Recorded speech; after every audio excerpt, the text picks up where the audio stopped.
You ask Tiger to solve. This deals with linear equations with one unknown. The final result is x equals 4. Let's solve it step by step. Group all x terms on the left side of the equation.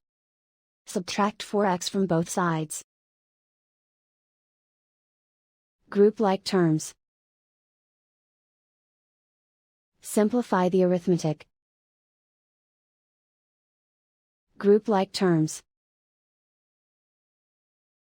Simplify the arithmetic.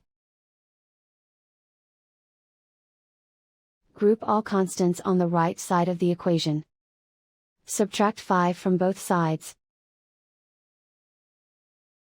Simplify the arithmetic.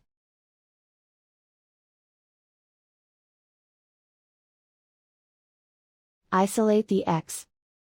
Divide both sides by 8. Simplify the fraction.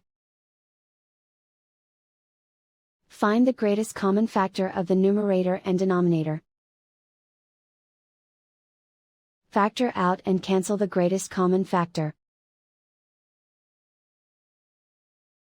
And so the final result is x equals 4.